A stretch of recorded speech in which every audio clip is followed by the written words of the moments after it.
नमस्कार। आज का जो हमारा टॉपिक है वह रीतितर काव्य है। कल की वीडियो में हमने हिंदी के उर्दू शैली के काव्य को देख लिया था। वह बहुत ही महत्वपूर्ण वीडियो है और आज का जो हमारी वीडियो है वह रीतितर काव्य से संबंधित है। यह बच्चन सिंह की पुस्तक के हिंदी साहित्य के दूसरे इतिहास से हम इस समय पढ़ रहे हैं, जो कि परीक्षा की दृष्टि से बहुत महत्वपूर्ण है।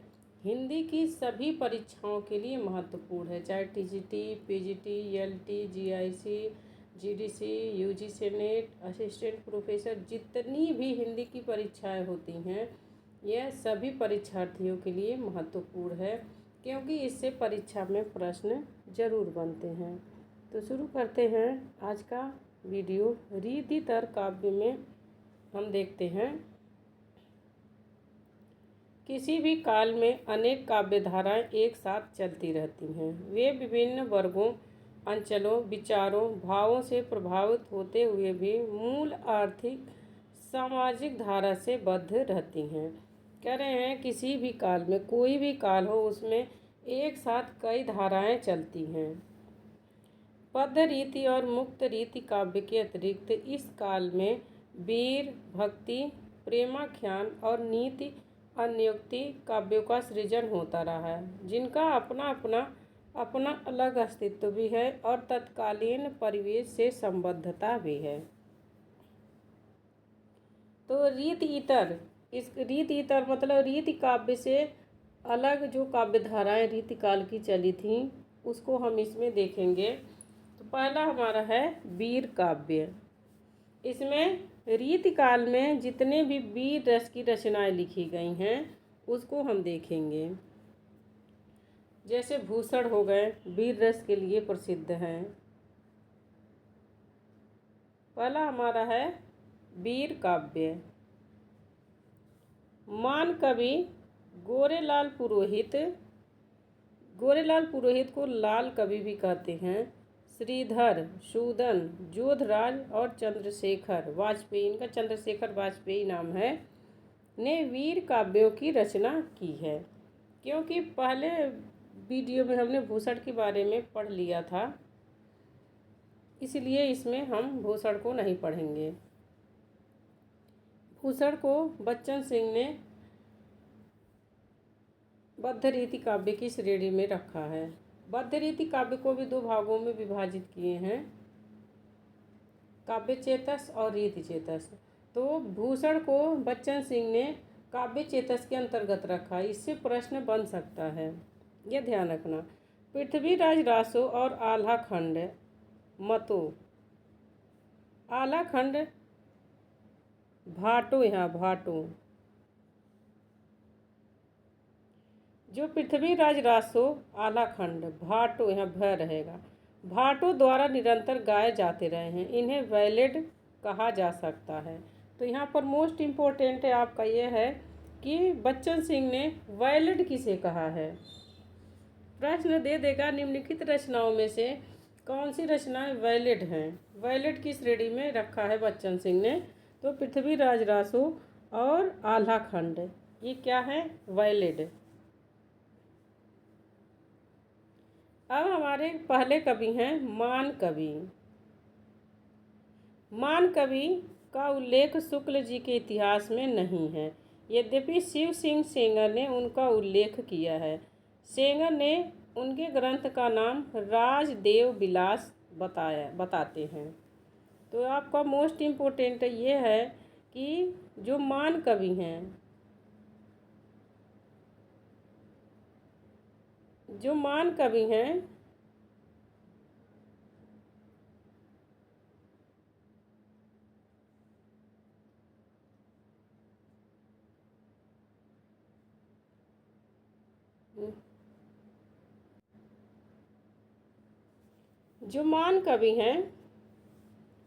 इनका उल्लेख शुक्ल जी ने नहीं किया है।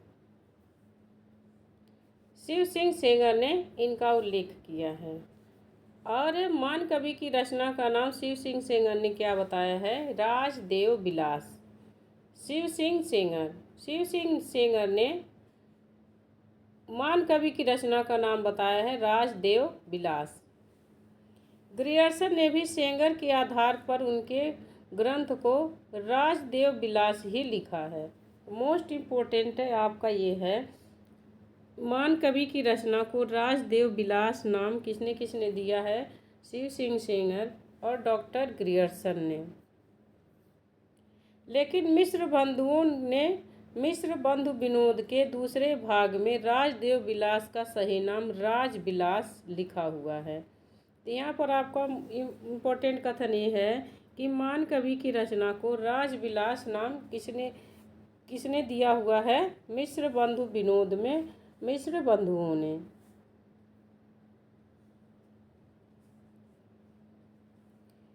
बिहारी सतसई के टीकाकार मान सिंह हैं।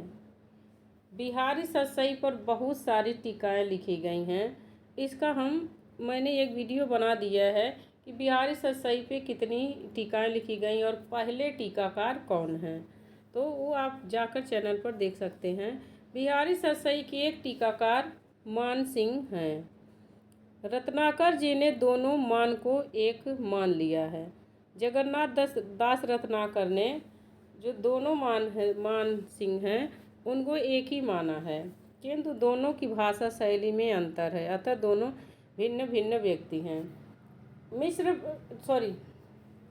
बच्चन सिंह कहते हैं कि दो मान सिंह नाम के दो कवि हुए हैं। एक हुए हैं जिन्होंने बिहारी सतसई की टीका लिखी है और दूसरे हैं जो राजबिलास जिनकी रचना है। सेंगर और ग्रियर्सन ने राजबिलास का जो रचनाकाल ठहराया है वह भी अशुद्ध है। स्वयं राजबिलास में इसका रचनाकाल क्या है? अंकित है।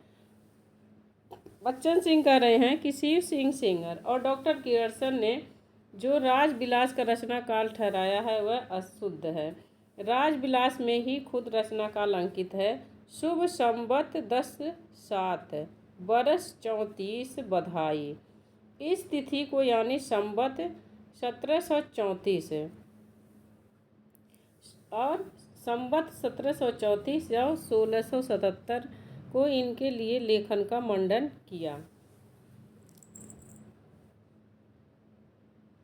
तो ये कवि द्वारा बताया हुआ समय है कि राजबिलास का रचनाकाल क्या है? 1734 है।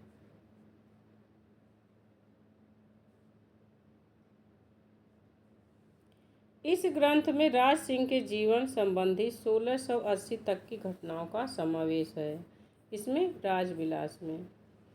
अगले कवि हैं लाल कवि, जिन्हें गोरे लाल पुरोहित या लाल कवि कहा जाता है। ये महाराजा छत्रसाल के राज कवि थे। यहाँ पर मोस्ट इम्पोर्टेंट है, जो गोरे लाल पुरोहित हैं लाल कवि, वह किसके राज कवि थे? महाराजा छत्रसाल के। इम्पोर्टेंट है, ऐसे ही प्रश्न बनता है तो आप ध्यान रखना। पूछ लेगा परीक्षा में कि गोरे लाल किस राजा के राज कवि थे, तो छत्रसाल के, जिसके दरबार में भूषण भी रहते थे। उनके पूर्वज आंध्र प्रदेश के निवासी थे। वे 1478 ईस्वी में बुंदेलखंड में बस गए थे। लाल कवि का समय 17वीं शताब्दी के उत्तरार्ध से 18वीं शताब्दी के प्रथम दशक तक माना जा सकता है। शुक्ल जी का अनुमान है कि लाल कवि की मृत्यु 1707 में हो गई थी, क्योंकि उनकी पुस्तक में छत्रसाल का 1707 तक का ही वर्णन आया है। मिश्र बंधु भी 1707 ईस्वी को उनका मरण वर्ष मानते हैं। तो शुक्ल जी और मिश्र बंधुओं ने इनकी मृत्यु का समय 1707 ईस्वी माना है।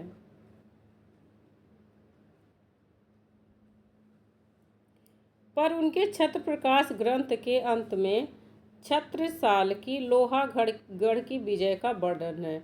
लोहागढ़ की विजय छत्रसाल ने 16 दिसंबर 1710 में जीता था। यदि छत्र प्रकाश की उपलब्ध प्रति को पूर्ण मान लिया जाए तो लाल कवि की मृत्यु 1710 में हुई होगी। इसमें बच्चन सिंह मानते हैं कि गोरे लाल की मृत्यु कब हुई थी? 1710 ईस्वी में। शुक्ल जी और मिश्र बंधुओं के अनुसार इनकी मृत्यु 1707 ईस्वी है। मोस्ट इम्पोर्टेंट है, प्रश्न ऐसे ही बनता। अब प्रश्न डायरेक्ट नहीं पूछा जाता है कि फला कवि की मृत्यु कब हुई थी। अगर दो तीन विद्वान अलग अलग तिथि दिए हैं तो किसी एक के अनुसार जैसे पूछ लेगा कि बच्चन सिंह के अनुसार गोरेलाल की मृत्यु कब हुई थी, 1710 ईस्वी में। शुक्ल जी और मिश्र बंधुओं के अनुसार गोरेलाल की मृत्यु कब हुई थी, 1707 ईस्वी। यह ध्यान रखना। खोज में लाल कवि के 3 ग्रंथ बताए गए हैं, बरवै, विष्णु विलास और छत्र प्रकाश। बरवै में देव के जात विलास की रचनाएं हैं। विष्णु विलास तो नायिका भेद का ग्रंथ प्रतीत होता है, तो इनका विष्णु विलास जो ग्रंथ है वह नायिका भेद का है। और बरवै देव के जात विलास जैसी रचनाएं हैं। मोस्ट इम्पोर्टेंट आपका यहाँ पर है, लाल कवि द्वारा रचित छत्र प्रकाश ही प्रमाणिक ग्रंथ है। पूछ ली इनका तीनों रचनाएं दे देगा, छत्र प्रकाश, बरवै और कौन सी है, विष्णु विलास। इनकी तीनों रचनाएं दे देगा, छत्र प्रकाश, बरवै, विष्णु विलास।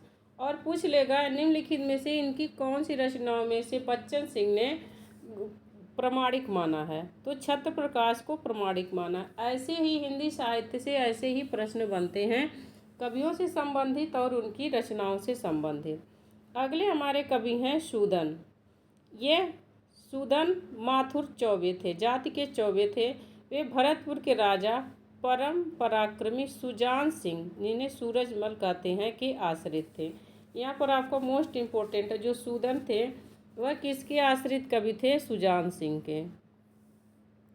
सुजान चरित में 1745 से 1753 तक की युद्धों का वर्णन है।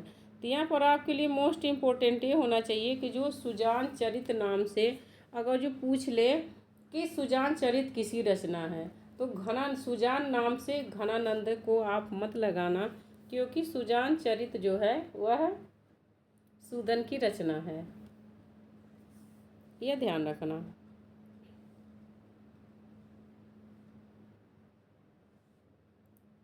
इस काव्य के अंतिम अंश में पुष्पिका नहीं दी गई है, इसलिए अधूरा मालूम पड़ता है। संभवतः 1753 ईस्वी में सूदन की मृत्यु हो गई होगी।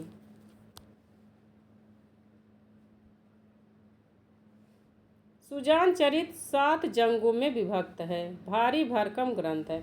मोस्ट इम्पोर्टेंट यहाँ पर यह है, जितनी भी रचनाएं आप पढ़ रहे हैं अब उसका जो किस में विभाजित है, खंड में है, अध्याय में, प्रकरण में, सर्ग में, समय में, ये आपको देखना है।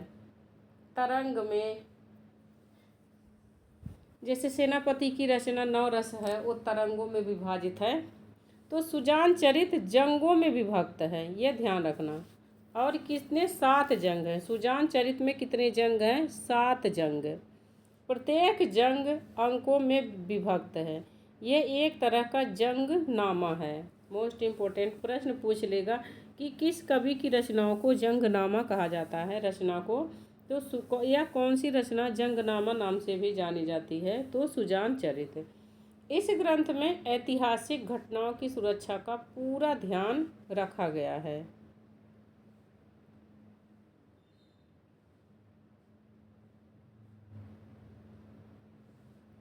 भाषा की दृष्टि से यह एक अव्यवस्थित रचना है। कौन, सुजान चरित। शब्दों और ध्वनियों में मनमाने तोड़ मरोड़ के साथ पंजाबी खड़ी बोली आदि का मिश्रण भी भाषिक अराजकता का चिन्ह है। मोस्ट इम्पोर्टेंट है, यह कथन दे देगा और प्रश्न पूछ लेगा कि बच्चन सिंह का यह कथन किस कवि के बारे में है या किस कवि की किस रचना के बारे में है, तो यह ध्यान रखना। अगले हमारे जो कवि हैं जोधराज हैं। अगर जो आप ये वीडियो देख रहे हैं तो आपसे मेरी रिक्वेस्ट है कि आप पेपर पेन ज़रूर लेके बैठिए और इस पर आधारित मैं जितने तरह के प्रश्न बनाती हूँ आप खुद प्रश्न वीडियो रोक के प्रश्न उत्तर लिख लीजिए, फिर आगे बढ़िए। या ऐसे आपका एक तैयार हो जाएगा आपका नोट्स, या आपके पास किताब है बच्चन सिंह की तो उसको हाईलाइट करते जाइए। जोधपुर ने नीवगढ़ अलवर के राजा चंद्रभान चौहान की आज्ञा से हमीर रासो नामक एक बृहद प्रबंध काव्य लिखा। जोधराज ने किसकी आज्ञा से लिखा है? चंद्रभान चौहान की आज्ञा से हमीर रासो नामक क्या लिखा है? प्रबंध काव्य। तो हमीर रासो क्या है? प्रबंध काव्य है। हमीर रासो के रचयिता कौन है? जोधराज हैं। किसके आज्ञा से लिखा गया? तो चंद्रभान चौहान के। इसमें ही 3 प्रश्न बन सकते हैं, इसीलिए मैं कहती हूँ कि आप पहले कंटेंट की क्लास पढ़िए। कंटेंट की क्लास अच्छे से पढ़ लीजिए 2-3 बार, फिर उस पर आधारित जब आप प्रैक्टिस सेट को हल करेंगे तो आपके अपने आप प्रैक्टिस सेट सही होते जाएंगे। इसमें अनेक छंदों का प्रयोग है। छप्पय, दोहा, मोतीदाम, कवित्त, नाराज आदि ये वीर काव्योचित छंद हैं। ये जितने भी छंद हैं वीर काव्य के लिए उचित छंद हैं। मोस्ट इम्पोर्टेंट, जोधराज प्रसिद्ध लेखक हैं और इनकी रचना हमीर रासो भी प्रसिद्ध है। तो इसमें पूछ सकता है कि इसमें कौन कौन से छंदों का प्रयोग किया गया है? तो छप्पय, दोहा, मोतीदाम, कवित्त, नाराज।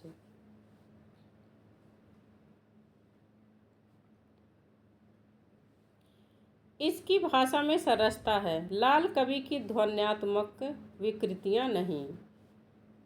इसमें रणथंभौर के प्रसिद्ध वीर महाराज हमीर देव का चरित्र वर्णित है। विशेषतः युद्धजन्य शौर्य और पराक्रम। इसमें विशेषता क्या है? युद्धजन्य शौर्य और पराक्रम है। हमीर रासो में किसका जीवन चरित्र वर्णित है? तो हमीर देव का। हमीर देव एक अत्यंत वीर क्षत्रिय नरेश थे, वीरों के वीर। उनके चरित्र को बड़े मानकर काव्य लिखने की लंबी परंपरा मिलती है।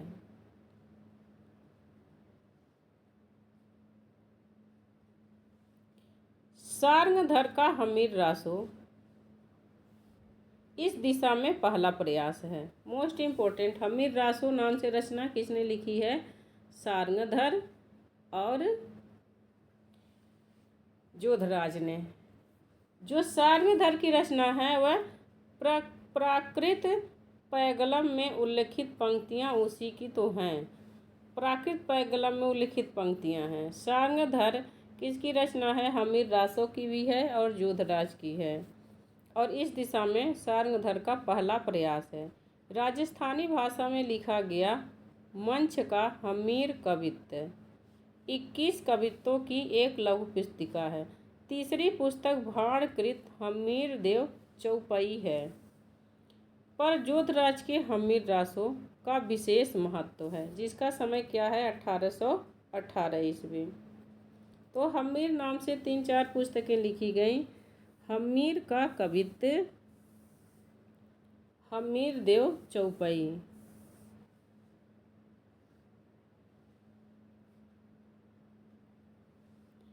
शुक्ल जी के इतिहास में हमीर रासो के संबंध में 2 गड़बड़ियाँ मिलती हैं। एक तो यह कि हमीर अलाउद्दीन के युद्ध में मारा गया और दूसरी कि मीर अपनी प्रेयसी वेश्या के साथ हमीर की शरण में गया था। ये दोनों बात गलत है। चंद्रशेखर वाजपेयी का हमीर हठ 1845 ईस्वी का समय है की कथा बहुत कुछ जोधराज के हमीर रासो की कथा है। ग्वाल कवि ने भी एक हमीर हठ 1796 ईस्वी में लिखा है। शिवाजी राजसिंह छत्रसाल को हिंदू धर्म का रक्षक कहा गया है। शिवाजी राजा सिंह छत्रसाल को हिंदू धर्म का क्या कहा गया है? रक्षक। अब हमारा जो अगला है रीत इतर काव्य में भक्ति काव्य निर्गुण। रीति काव्य में भक्ति काल के निर्गुण, सगुण, कृष्ण, शाखा, प्रेम सब लिखे गए थे। उसको तो हम थोड़ा थोड़ा करके देखेंगे। अब आपका अगला टॉपिक है भक्ति काव्य निर्गुण। संत काव्य। भक्ति काल का संत काव्य, रीति काल का संत काव्य। इस काल में संतों में यारी साहब, दरिया साहब, दरिया दास, जगजीवन दास, पलटू साहब, चरण दास, शिव नारायण, तुलसी साहब, गुरु गोविंद सिंह, आनंद घन, प्राणनाथ, धरणीदास, बुला साहब, बाबा कीनाराम, सहजोबाई, दयाबाई आदि उल्लेख्य हैं। तो इन सब जो इन सब भक्त कवियों का नाम आए तो ये सब किस काल के हैं? रीति काल के हैं। यह ध्यान रखना, खास करके आप ध्यान रखना। यारी साहब, दरिया साहब, इन सब का पलटू साहब तो मोस्ट इम्पोर्टेंट है, इसीलिए पलटू साहब का अगर जो नाम आए तो ये किस काल के हैं? रीति काल के हैं। एक दो बार इन कवियों का नाम जरूर पढ़ लीजिए, एक दो बार पढ़ लेंगे तो क्लियर हो जाएगा, याद होगा, बहुत कोई खास बात नहीं है।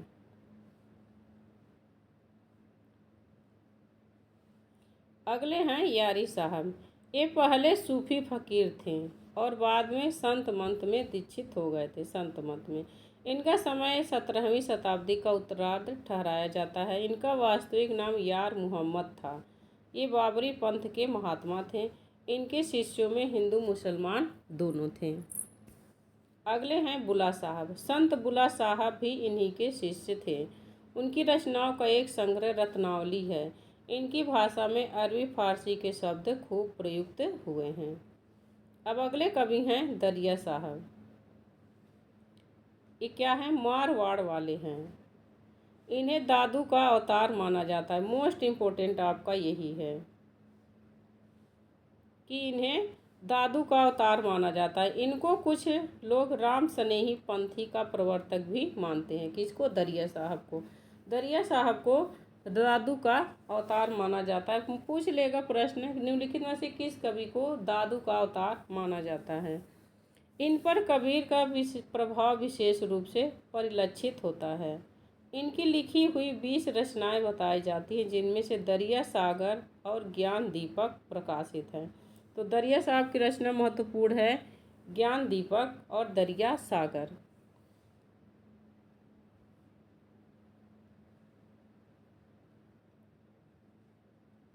ये अपने को कबीर का अवतार मानते थे। मोस्ट इम्पोर्टेंट आपका यहाँ है कि यह अपने को कबीर का अवतार मानते थे। कबीर की तरह इन्होंने भी ब्रह्म निर्गुण सगुण से परे माना है। वेद किताब की अवहेलना की है, बाह्य आडंबर का विरोध किया है। तो मोस्ट इम्पोर्टेंट आपका यही है ये कि पूछ लेगा कि कौन सा कवि अपने आप को कबीर का अवतार मानता है या किस कवि पर कबीर का प्रभाव दिखाई देता है। अगले कवि हैं जगजीवन दास। इनका जन्म 1670 ईस्वी बाराबंकी जिले के सरदहा गांव में हुआ था। ये दादू शिष्य की परंपरा में पढ़ते हैं। मोस्ट इम्पोर्टेंट, जगजीवन दास किस पूछ लेगा, जगजीवन दास किसके शिष्य परंपरा में हैं? तो दादू दयाल के।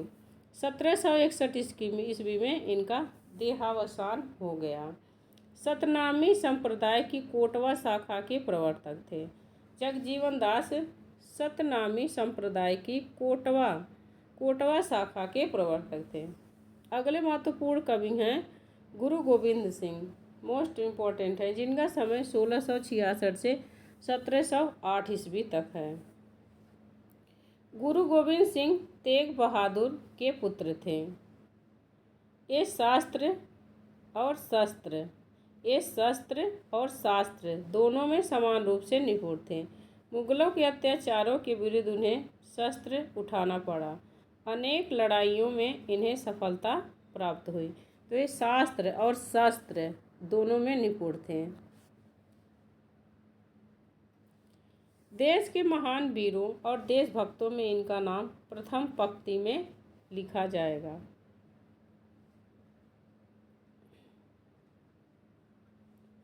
सिखों में आत्मसम्मान और वीरता का भाव भरने के लिए इन्होंने खालसा पंथ की स्थापना की। तो यहाँ पर मोस्ट इम्पोर्टेंट है, अगर जो प्रश्न पूछेगा कि खालसा पंथ के संस्थापक कौन थे, तो गुरु गोविंद सिंह थे। गुरुओं के स्थान पर गुरु ग्रंथ साहब की पूजा का विधान किसने किया? गुरु गोविंद सिंह ने। ये स्वयं कवि थे और इनके दरबार में 52 कवियों को आश्रय प्राप्त था। इनकी रचनाएं दशम ग्रंथ में संग्रहित हैं। सिख पंथ का उदय मुगलों तथा उनके कर्मचारियों से हिंदू धर्म की रक्षा के लिए हुआ था। मोस्ट इम्पोर्टेंट है, ये प्रश्न पूछ लेगा कि किस पंथ का उदय मुगलों और उनके कर्मचारियों से हिंदू धर्म की रक्षा के लिए ही हुआ था, तो सिख पंथ का। और गुरु गोविंद सिंह की रचनाएं किस में संग्रहित हैं? दशम ग्रंथ में।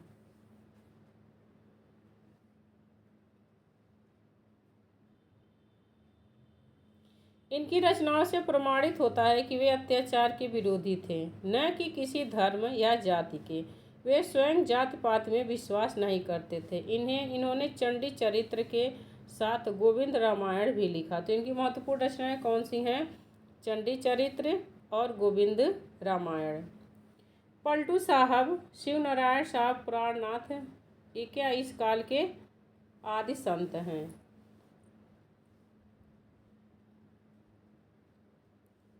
भक्ति काल की प्रेमाख्यानक काव्यधारा रीति काल में भी चलती रही, पर इनमें न पहले की रंगत है और न तड़प। प्रेम की पीर या इश्क का दर्द यहाँ आकर संकीर्ण हो गया। मोस्ट इम्पोर्टेंट है यह प्रेमाख्यानक काव्यधारा के बारे में है, प्रेमाश्रयी काव्यधारा के बारे में है। जीवन के व्यापक पक्षों के साथ इनका संबंध नहीं स्थापित हो सका। इनमें सांप्रदायिकता की गंध आने लगी थी। किसमें? रीतिकाल के जो प्रेमाख्यानक काव्य हैं उसमें सांप्रदायिकता की गंध आने लगी थी।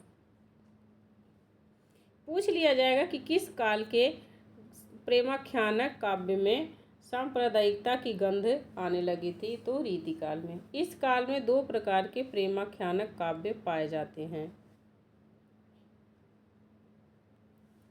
एक तो वे जो आध्यात्मिक सिद्धांतों के प्रचार के लिए लिखे गए। एक क्या है? जो आध्यात्मिक सिद्धांतों के प्रचार के लिए लिखे गए। दूसरे वे जो लौकिक प्रेम के एकांतिक स्वरूप को अभिव्यक्त करने के लिए लिखे गए। पहली श्रेणी में कासिम शाह, नूर मोहम्मद, हुसैन अली सदानंद, सूरदास और दुखहरण दास की गणना की जाती है। अली हुसैन अली सदानंद की पुष्पावती, सूरदास की नल दमन तथा दुखहरण दास की पुष्पावती अभी अप्रकाशित है। पहली श्रेणी मतलब जो आध्यात्मिक सिद्धांतों के प्रचार के लिए लिखे गए वे पहली श्रेणी के हैं। और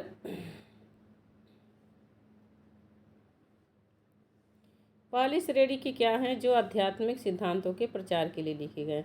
तो पहली श्रेणी आध्यात्मिक सिद्धांतों के प्रचार के लेखक कौन कौन से हैं? कासिम शाह, नूर मोहम्मद, हुसैन अली सदानंद, सूरदास और दुखहरण दास। ये सब सिद्धांत आध्यात्मिक विचारधारा आध्यात्मिक सिद्धांतों के प्रचार के लेखक थे।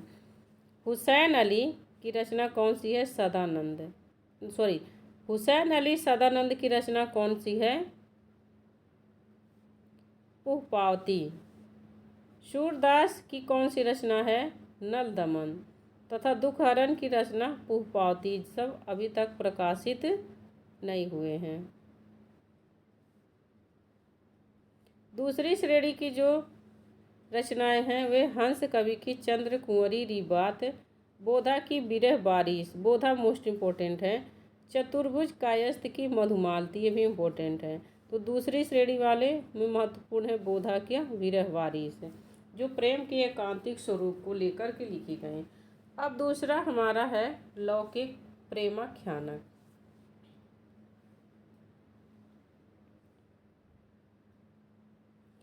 लौकिक प्रेमाख्यानकों में बोधा का माधवानंद कामकंदला, चतुर्भुज कायस्थ का मधुमालती विशेष उल्लेख्य है। बोधा स्वच्छंद कवि थे। अब काव्यधारा सगुण। रीतिकाल में सगुण काव्यधारा के लेखकों के बारे में देखते हैं। पहले है राम भक्ति काव्य लिखने में जानकी शरण, जिनका समय 1700 है। भगवंत राय खींची, जिनका समय 19वीं शती का प्रारंभ है। जनक राज किशोर शरण, जिनका रचना काल है 1800 के आसपास। नरसिंह कायस्थ, जिनका समय 1816 से 69 तक। विश्वनाथ सिंह, जिनका समय 1789 से 1854 तक। रामप्रिया शरण, रसिक अली, सरजूराम पंडित, बाल अली जू, ललक दास, युगानंद शरण, मनियार सिंह आदि का नाम लिया जाता है। ये सब कौन से हैं? राम भक्ति शाखा के लेखक। इनका प्रवर्तन रामचरण दास ने स्वसुखी शाखा तथा जीवाराम ने तत्सुखी शाखा के माध्यम से किया है। तो रीतिकाल के राम भक्ति शाखा का जो प्रवर्तन किसने किया? रामचरण दास ने स्वसुखी शाखा के नाम से तथा जीवाराम ने तत्सुखी शाखा के नाम से। मोस्ट इम्पोर्टेंट प्रश्न पूछ लिया जाता है कि स्वसुखी शाखा के प्रवर्तक कौन थे? रामचरण दास। जीवाराम। तत्सुखी शाखा के प्रवर्तक कौन हैं? जीवाराम।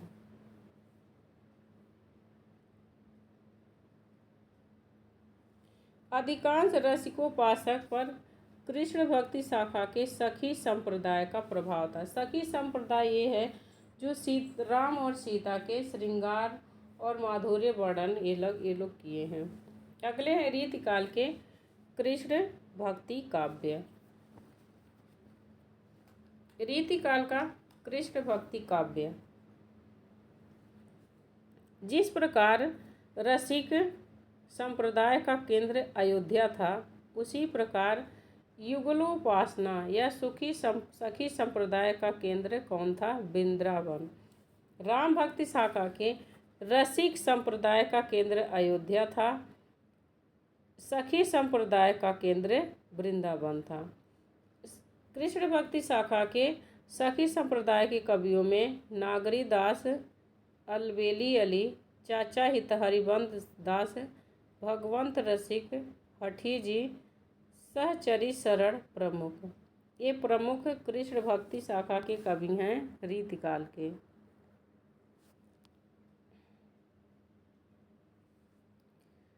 इनमें कोई सखी संप्रदाय में दीक्षित था तो कोई वल्लभी संप्रदाय में, पर दोनों संप्रदाय में सखी भाव ही प्रमुख था। सखी संप्रदाय में रस रूप युगल उपासना को स्वीकृत किया जाता है। मतलब राधा कृष्ण की युगल उपासना की जाती है, जोड़े में की जाती है राधा कृष्ण की उपासना। राधा कृष्ण की ललित लीलाओं का सखी रूप में दर्शन करना इस संप्रदाय का अनिवार्य अंग है।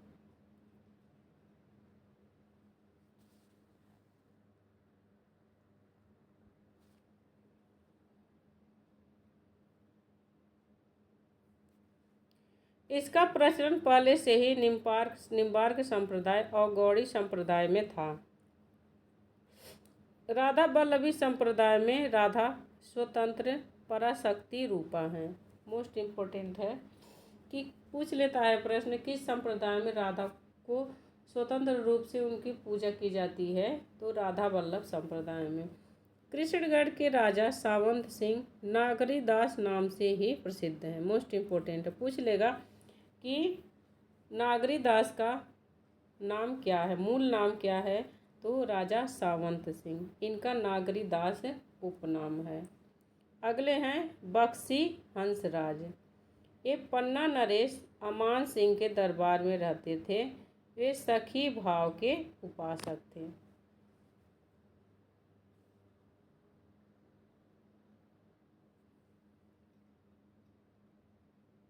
हंसराज बख्शी सिंह, इनकी रचना का नाम है स्नेह सागर, इनका प्रसिद्ध ग्रंथ है। वे प्रेम सखी नाम से कविता लिखते थे। मोस्ट इम्पोर्टेंट है, किस नाम से कविता लिखते थे? प्रेम सखी।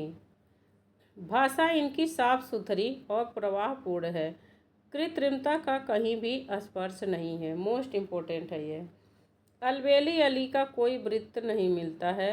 इन्होंने समय प्रबंध पदावली नामक एक ग्रंथ लिखा है।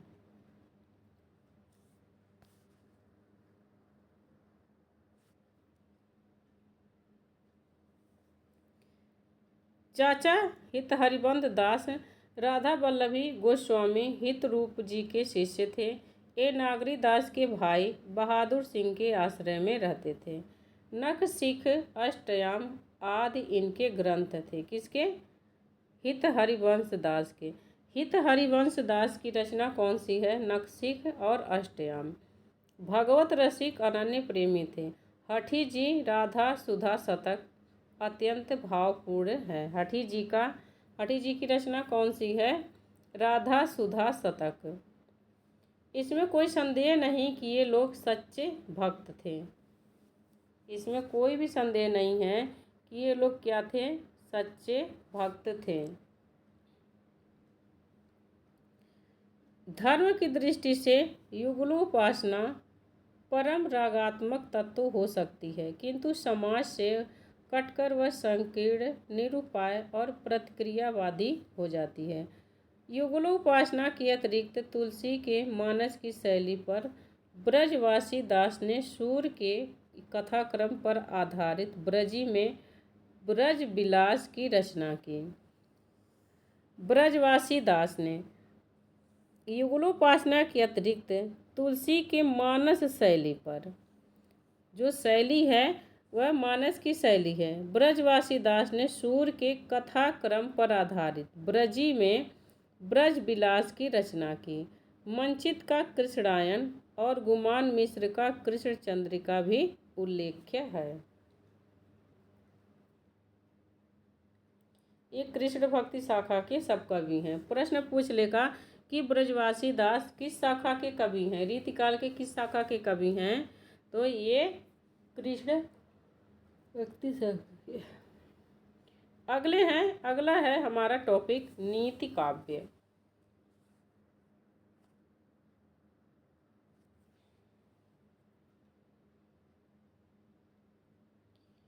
रीतिकाल में नीति काव्य लिखने की परम स्वतंत्र प्रणाली विकसित हो गई थी। वृंद ने नीति काव्य के लिए दोहा छंद का प्रयोग किया। इस छंद का प्रयोग इसी काम के लिए कबीर, तुलसी, रहीम, जमाल आदि ने भी किया, किंतु उनके नीतिपरक दोहों के साथ भक्ति श्रृंगार के दोहे भी संग्रहित हैं। तो वृंद ने कैसे दोहे लिखे हैं? नीति। वृंद किस रूप में विख्यात हैं? नीतिकार के रूप में। वृंद सतसई में केवल नीतिपरक दोहे हैं, कोई मिलावट नहीं। और सबकी रचनाओं में तो भक्ति के भी हैं, श्रृंगार के भी दोहे हैं, लेकिन शुद्ध रूप से नीति काव्य किसने लिखा? वृंद ने।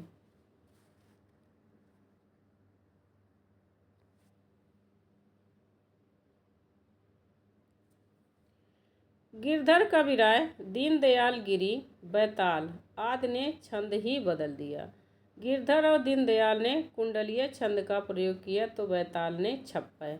ये सब भी नीतिकार हैं। मोस्ट इम्पोर्टेंट है, आपको उलझाने के लिए एग्जामिनर प्रश्न पूछ सकता है कि निम्नलिखित में से इस नीतिकारों में से किसने दोहा छंद का प्रयोग किया? तो नीतिकार सभी हैं। तो वृंद ने दोहा छंद का प्रयोग किया, गिरधर कविराय और दीनदयाल गिरी बैताल ने छंद ही ये तो छोड़ो। गिरधर और दीनदयाल ने कुंडलीय छंद का प्रयोग किया, बैताल ने छप्पय छंद का और वृंद ने दोहा छंद का।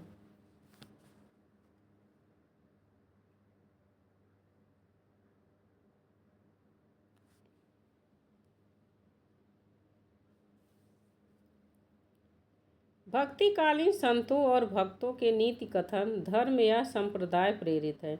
रहीम के कथन शुद्ध नीतिपरक नहीं है, वे भाव प्रेरित हैं। और संतों भक्तों के नीति कथन धर्म या संप्रदाय प्रेरित हैं। अगले कवि हैं वृंद। इनका समय 1643 से 1723 ईस्वी तक है। अपने युग के अनुसार वृंद ने नायिका भेद और नक्शी ग्रंथ लिखे थे, पर प्रसिद्धि नीतिकार या सूक्तिकार के रूप में हुई है।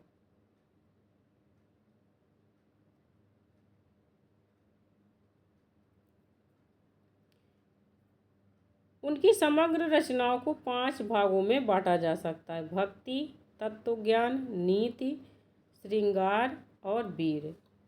समेत शिखर छंद, 12 मासा, देव स्तुति, इनके कैसे ग्रंथ हैं? भक्ति काव्य। ध्यान से देखना और ये नोट्स जरूर कर लेना।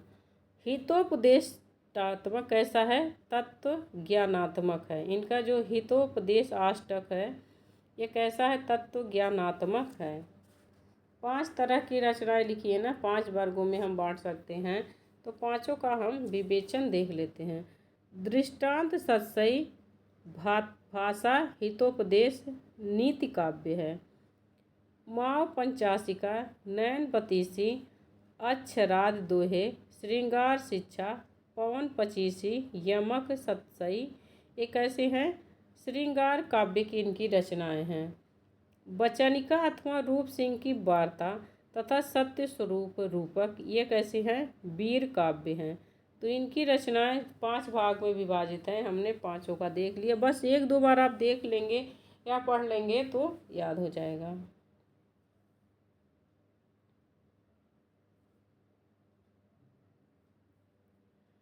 दृष्टांत सूक्तिकार का प्रधान गुण है।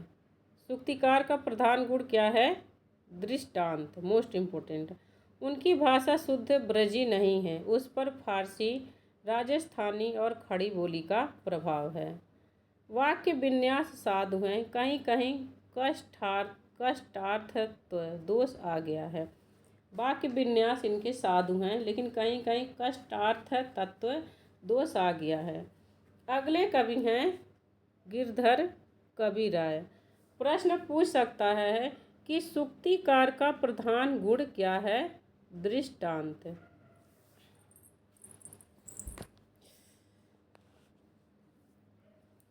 गिरधर कविराय का नाम शुक्ल जी के इतिहास में गिरधर कविराज लिखा गया है, जो अशुद्ध है। उनका नाम गिरधर कविराय है। इससे प्रश्न बन सकता है।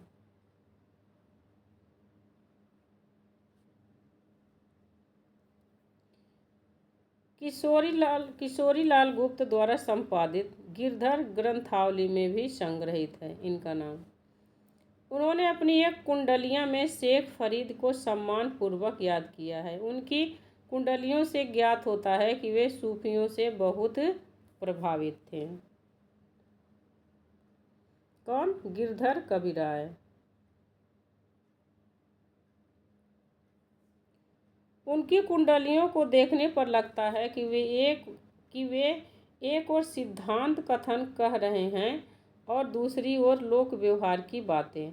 लोक व्यवहार संबंधित कुंडलियाँ बहुत लोकप्रिय बन गई हैं, इतनी लोकप्रिय कि आज भी गांव-गांव में सुनी जाती हैं। शुक्ल जी ने उन्हें पद्यकार माना है। वे वृंद की तरह सूक्तिकार भी नहीं थे। तो शुक्ल जी ने इन्हें क्या माना है? गिरधर कविराज को क्या माना है? पद्यकार। सादगी का भी अपना सौंदर्य होता है। कहीं कहीं बाबा की उग्रता बुरी तरह अभिव्यक्त हो उठी है।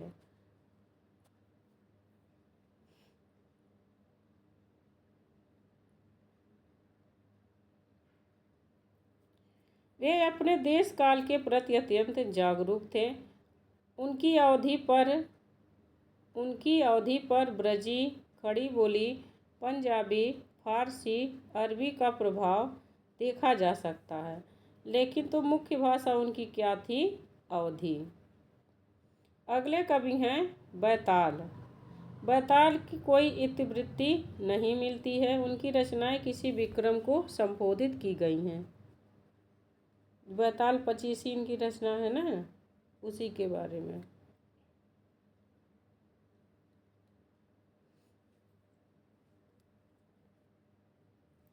निश्चय पूर्वक नहीं कहा जा सकता कि विक्रम कौन है। सिंह सरोज के अनुसार ये विक्रम शाह के यहाँ रहते थे। उनका रचनाकाल 1677 है। शुक्ल जी के अनुसार ये विक्रम शाह चरखारी वाले विक्रम शाह हैं, जिन्होंने विक्रम सत्सई लिखी है। बैताल की रचना 1782 से 1829 के बीच निश्चित करना पड़ेगा। अब अगले कवि हैं दीनदयाल गिरी। इनका समय 1802 से 1858 तक ईस्वी है।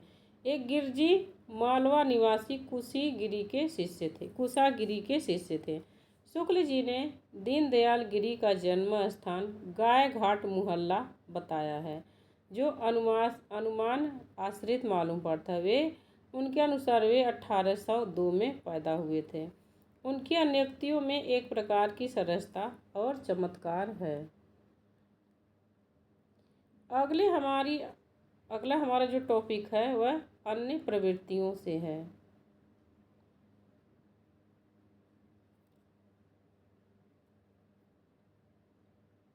अन्य प्रवृत्तियाँ। रीवा नरेश विश्वनाथ सिंह का आनंद रघुनंदन जिसका समय क्या है 18वीं शती का उत्तरार्ध में लिखा गया। तो आनंद रघुनंदन बहुत ही प्रसिद्ध रचना है। यह किसकी है? विश्वनाथ सिंह की। विश्वनाथ सिंह के पुत्र रघुराज सिंह के बनाए हुए अनेक ग्रंथ हैं, उनमें राम स्वयंवर मुख्य है। लीला को यथार्थवादी बनाने के लिए उन्होंने संवाद आदि नई व्यवस्था की। भारतेंदु हरिश्चंद्र रघुराज सिंह ने विशेष सहायता की इस कार्य में। विश्वनाथ सिंह की सहायता किसने की? भारतेंदु हरिश्चंद्र और रघुराज सिंह। भारतेंदु हरिश्चंद्र के पिता गिरधर दास ने नहुष नाटक लिखा, जिसे भारतेंदु हरिश्चंद्र ने हिंदी का पहला नाटक माना है। चूंकि आनंद रघुनंदन पहले संस्कृत में लिखा गया, बाद में हिंदी में उसका अनुवाद किया गया, इसलिए हिंदी का पहला नाटक नहुष ही है। तो बच्चन सिंह ने भी हिंदी का पहला नाटक नहुष ही माना है और भारतेंदु हरिश्चंद्र ने भी। आनंद रघुनंदन को भी बहुत लोग मानते हैं हिंदी का पहला नाटक, लेकिन कह रहे हैं कि आनंद रघुनंदन पहले संस्कृत में लिखा गया था, बाद में हिंदी में लिखा गया। अगले लेखक हैं सबल सिंह चौहान। इनका समय 1661 से 1734 ईस्वी तक है। 63 वर्षों तक लगातार परिश्रम के फलस्वरूप महाभारत का अनुवाद तैयार हुआ। मोस्ट इम्पोर्टेंट, कितने साल? 63 साल। महाभारत का अनुवाद इन्होंने हिंदी में किया। किसने? सबल सिंह चौहान ने। और इसको पूरा करने में इन्हें कितने वर्ष लगे थे? 63। मोस्ट इम्पोर्टेंट है, आप जरूर लिख लीजिए। काव्य की दृष्टि से यह सामान्य ग्रंथ है, लेकिन इन्हें कितने साल लगे थे? 63 है।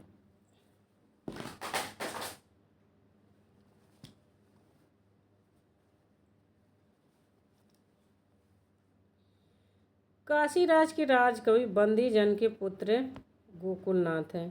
गोकुलनाथ के पुत्र थे गोपीनाथ है। मणिदेव गोपीनाथ के शिष्य थे। गोकुलनाथ के पुत्र थे गोपीनाथ और मणिदेव गोपीनाथ के शिष्य थे। इन तीनों ने मिलकर महाभारत का दूसरा बृहत काव्य अनुवाद किया। सबल सिंह चौहान ने एक अनुवाद किया और लेकिन दूसरा अनुवाद तीन लोगों ने मिलकर महाभारत का दूसरा अनुवाद किसने किया? मणिदेव, गोपीनाथ और गोकुलनाथ है।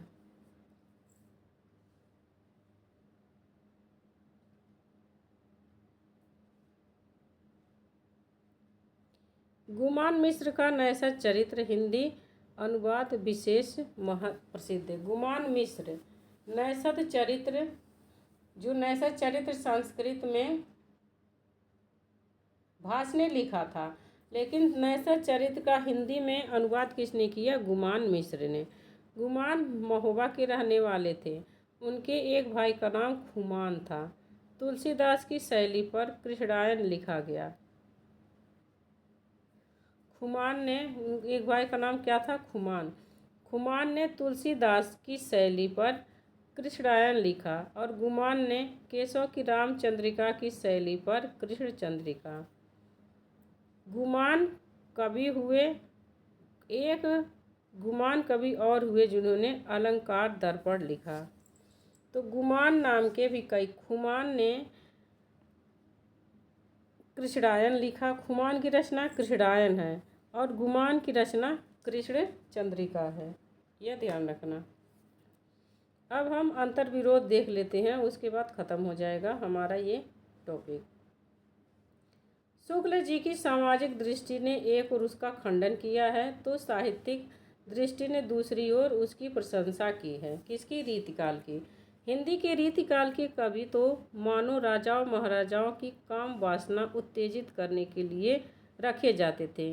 वाग्धारा बधी हुई नालियों में प्रवाहित होने लगी, जिससे अनुभव के बहुत से गोचर और अगोचर विषय रस सिक्त होकर सामने आने से रह गए। इन उदाहरणों के आधार पर सामान्यतः समूचे रीतिकालीन काव्य को दरबारी हर्षोन्मुखी प्रतिक्रियावादी कह दिया जाता है, किंतु शुक्ल जी ने यह भी लिखा है कि रीति ग्रंथों के कर्ता भावुक, सहृदय और निपुण कवि थे। ये इसका अंतर्विरोध है। रामविलास शर्मा शुक्ल जी की सामाजिक दृष्टि को स्वीकार करते हुए इन कवियों का वर्गीय आधार तो बताते हैं, किंतु उनकी भावुकता और सहृदयता पर विचार नहीं करते। बच्चन सिंह ने इनकी सहृदयता और भावुकता पर विचार नहीं किया है। भक्ति काव्य अपने माधुर्य में अत्यधिक संकीर्ण हो उठा था। वह असामाजिक ही नहीं, पूरे तौर पर अमनोवैज्ञानिक था। किसका? रीतिकाल का। रीतिकाल का जो भक्ति काल है वह कैसा था? माधुर्य से बहुत ही संकीर्ण हो गया था, और वह असामाजिक ही नहीं, पूरे तौर पर अमनोवैज्ञानिक है। मोस्ट इम्पोर्टेंट है, पूछ लेगा कि रीतिकाल के भक्ति काव्य के बारे में यह कथन किस आलोचक का है?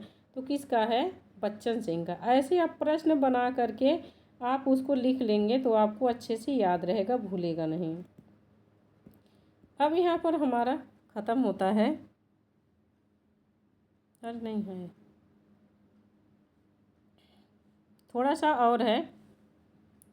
देव ने सुकवि को सौदागर कहा है। बिहारी ज्योतिषों और कथावाचकों की खिल्ली उड़ा रहे थे उस समय रीतिकाल में। प्रेम संबंधी उनका आदर्श ऊंचा था, पर कविता में उसका पालन नहीं हो रहा था। विचारधारा अव्यवहारिकता में अंतर था। विचारधारा और व्यवहारिकता में अंतर था। करें प्रेम संबंधी उनका जो आदर्श था ऊंचा था, लेकिन कविता में उस आदर्श का पालन नहीं कर रहे थे।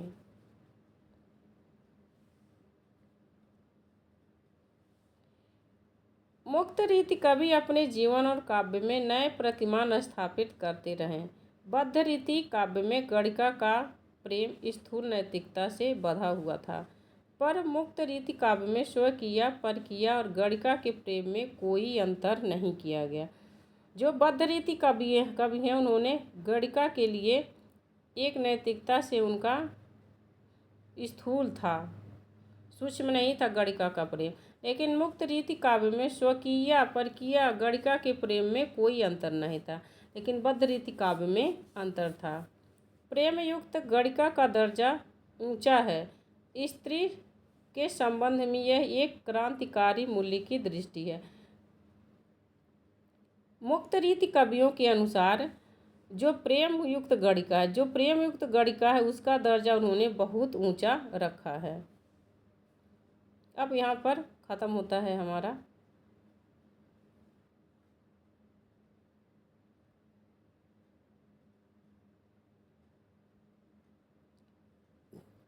यहाँ पर आपका ख़त्म हो जाता है। अब अगले वीडियो हमारी क्या होगी? आधुनिक काल। आधुनिक काल को हम बच्चन सिंह के अनुसार देखेंगे कि बच्चन सिंह ने आधुनिक काल को कैसे विभाजित किया है, क्या नाम दिया है, क्योंकि अलग अलग आलोचकों ने अलग अलग नाम दिया है। किसी ने इसको नवजागरण काल कहा है, तो किसी ने भारतेंदु युग कहा है, किसी ने कुछ कहा है। तो उसी आधार पर हम देखते हैं कि बच्चन सिंह ने आधुनिक काल का कैसा विभाजन किया है, क्या किया है। हमारा जो अगला टॉपिक होगा वह होगा आधुनिक काल, क्योंकि अब हमारा रीतिकाल यहाँ पर ख़त्म होता है। तो ज़रूर तैयारी करते रहिए, खूब ज़ोर शोर से। भर्ती का इंतज़ार मत कीजिए। अपनी तैयारी अगर जो आप अभी से लग जाएंगे तो परीक्षा हर हाल में निकल जाएगी। आपके पास सुनहरा मौका है अपना भविष्य बनाने का। इतनी सारी भर्तियाँ निकल रही हैं, इसीलिए अपना आप 100% दो, जी जान लगा दो, सब कुछ भूल जाओ। ये मत सोचो कौन क्या है, सिर्फ अपने बारे में सोचो। जब आप नौकरी पा जाएंगे तब आगे का रास्ता आपके लिए बहुत आसान हो जाएगा और सब लोग आपके साथ हो जाएंगे। इसीलिए अभी से तैयारी में जुट जाइए क्योंकि ये आपके पास आखिरी और सुनहरा मौका है। तो मिलते हैं अगली वीडियो में।